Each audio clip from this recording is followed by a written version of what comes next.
नमस्कार दोस्तों, आप देख रहे हैं यूएई का best Hindi news channel UAE news Hindi. मैं आपकी दोस्त आकांक्षा आज फिर से खबरों का पिटारा लेकर आई हूं। तो शुरू करने से पहले जो लोग हमें पहली बार सुन रहे हैं, प्लीज़ सब्सक्राइब का बटन दबाएं, वीडियो को लाइक करें और बेल आइकन पर क्लिक करें।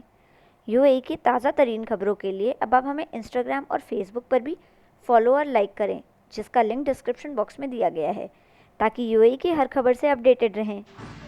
तो शुरू करते हैं। दूरसंचार ढांचे के लिए यूएई अरब दुनिया में प्रथम, एशिया में द्वितीय और विश्व स्तर पर 7वें स्थान पर है।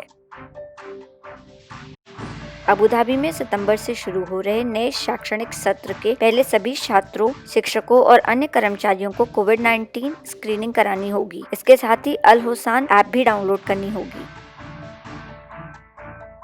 यूएई सेंट्रल बैंक ने मंगलवार 21 जुलाई को सभी निवासियों से ऑनलाइन पे धोखाधड़ी होने लगी गतिविधियों में वृद्धि होने की चेतावनी दी है और आग्रह किया है कि वह किसी व्यक्ति या संस्थान को अपनी व्यक्तिगत जानकारी जैसे बैंक खाता विवरण का खुलासा न करें।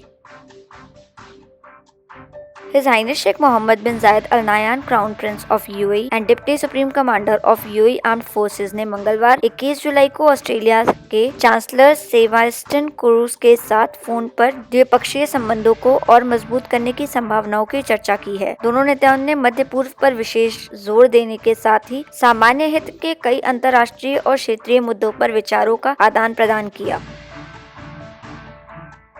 दुबई के औद्योगिक क्षेत्र जबल अली में मंगलवार 21 जुलाई को सुबह गोदामों में आग लग गई, जहां प्लास्टिक सामग्री और इत्र थे। सुबह 9:07 पर लगने से मिलने पे यह सूचना सिविल डिफेंस की टीम को तुरंत रवाना की गई और जबल अली, दुबई पार्क्स और दुबई साउथ इन 3 स्थानों में फायर फाइटर्स ऑपरेशन में शामिल हुए। 7 मिनट में साइट पर पहुंच गए और आग बुझाने के काम को अंजाम दिया गया। 3 घंटे में आग पर काबू पा लिया गया। घटना में किसी के हताहत होने की सूचना नहीं है। अल नहयान में एक टैक्सी ड्राइवर के साथ मारपीट का वीडियो वायरल सोशल मीडिया पे हो रहा है। इसके बाद पुलिस ने सघन तलाशी शुरू की और मारपीट के आरोप में 2 एशियाई लोगों को गिरफ्तार किया है। उनके कबूलनामे के बाद पुलिस ने उन्हें सरकारी अभियोजन के लिए भेजा है। पुलिस ने कहा है कि सार्वजनिक सड़क पर लड़ाई ने यातायात को बाधित किया है, जिससे अराजकता फैली हुई है और क्षेत्र के निवासियों में दहशत पैदा हुई है।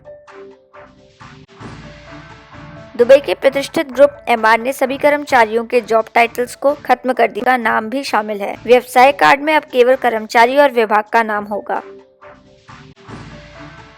मंगलवार 21 जुलाई को यूएई में वर्धमान चांद को देखा गया है, जिसकी आधिकारिक घोषणा अभी बाकी है। सऊदी अरब के सुप्रीम कोर्ट ने कहा है कि अराफात का दिन गुरुवार 30 जुलाई को पड़ेगा और ईद अल अधा की छुट्टी 31 जुलाई को होगी।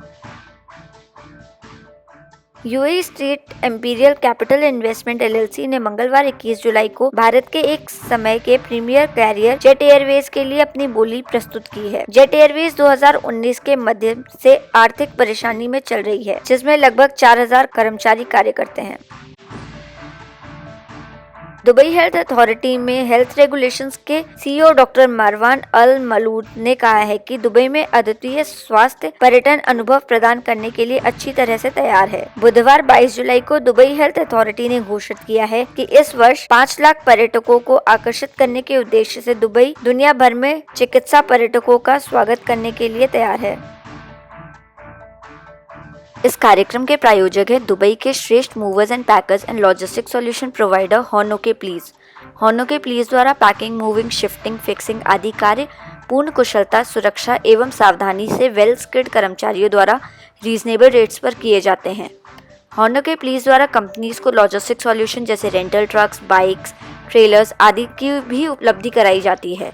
संपर्क के लिए उनकी वेबसाइट को विजिट करें honokeplease.ae और कॉल करें। डिस्क्रिप्शन बॉक्स में बाकी सारी डिटेल्स दी गई हैं। South Korea aerospace research institute के अध्यक्ष चलो लिम ने कहा है कि दक्षिण कोरिया यूएई के अनुभव और मंगल में संचित ज्ञान से बहुत लाभान्वित हो सकता है। जब कोरिया भविष्य में मंगल की खोज को आगे बढ़ाएगा, तब यूएई से उसे सहयोग प्राप्त होगा। उन्होंने कहा है कि दोनों देश भविष्य में चंद्रमा और मंगल ग्रह के अन्वेषण पर योजनाओं को अंजाम दे सकती है। यूएई की federal authority for government human resource ने ईद अल अधा पर 4 दिन के अवकाश की घोषणा की है, जो 30 जुलाई से 2 अगस्त तक होगी। सार्वजनिक और निजी क्षेत्रों में कर्मचारी सोमवार 3 अगस्त को काम पर लौटेंगे। अबू धाबी के स्पेस साइंस के मुख्य अंतरिक्ष अनुसंधान वैज्ञानिक दिमिक्षा आत्री ने बताया है कि मंगल की कक्षा में एक मिशन भेजना मंगल ग्रह में जीवन की अस्तित्व का अध्ययन करने वाला पहला चरण है। यह 2117 तक लाल ग्रह पर एक शहर स्थापित करने के महत्वाकांक्षी लक्ष्य की दिशा में पहला कदम है। यूएई फेडरल पब्लिक प्रोसिक्यूशन ने ड्रग्स की तस्करी या उसको बढ़ावा देने के लिए किसी भी जानकारी को प्रदर्शित करने के खिलाफ जनता को आग्रह किया है। इस प्लेग को खत्म करने से न केवल हमारे युवा लोगों की रक्षा होगी, बल्कि हमारे समुदाय की सुरक्षा और स्थिरता की भावना भी बढ़ेगी। इस अपराध के लिए कारावास है, 5 से 10 लाख दिरहम का जुर्माना भी है और मृत्यु दंड तक का प्रावधान है। अजमान के आर्थिक विकास विभाग द्वारा औद्योगिक क्षेत्र में एक कारखाने में 20 लाख दिरहम मूल्य की अंतर्राष्ट्रीय ब्रांडों की डुप्लीकेट सामग्री के लगभग 7 लाख भरे और खाली पैकेट जब्त किए गए हैं तथा उनका दहन किया गया। नियमित निरीक्षण के माध्यम से अमीरात में वाणिज्यिक धोखाधड़ी और नकली सामानों के विक्रय पर रोक लगाने का कार्य किया जा रहा है। बुधवार 22 जुलाई को शंघाई पुडोंग अंतर्राष्ट्रीय हवाई अड्डे पर एक इथियोपियन एयरलाइंस के बोइंग 777 मालवाहक विमान में आग लग गई, जिसे समय रहते बुझा लिया गया और कोई जनहानि की सूचना नहीं हुई। ब्रिटेन की सरकार ने बुधवार 22 जुलाई को घोषणा की है कि वह जनवरी 2021 से पात्र हांगकांग वासियों के लिए ब्रिटिश नागरिकता प्राप्त करने के लिए एक नया मार्ग खोलेगी। चीन द्वारा हांगकांग के लिए एक नया सुरक्षा कानून लागू करने के बाद यह कदम उठाया गया है। इस वर्ष ईद अल अदा के मौके पर पाकिस्तान कराची के सबसे बड़े पशु बाजार का मुख्य आकर्षण जानवर नहीं बल्कि एक युवा महिला है, जो बोली दिए जाने वाले जानवरों को चलाने और बेचने के लिए पुरुषों के बीच खड़ी होकर लैंगिक रूढ़ियों को तोड़ रही है। और उन्होंने चुनौती दी है कि 21 वर्षीय आयशा गनी ने अब पहले बाजार में किसी महिला को ऐसे कार्य करते नहीं देखा गया है। आयशा गनी ने ऑनलाइन खरीदारी का नया चलन भी चलाया है। एयर इंडिया के कर्मचारियों के विरोध के बावजूद उनके भत्तों में 50% तक की कमी की गई है।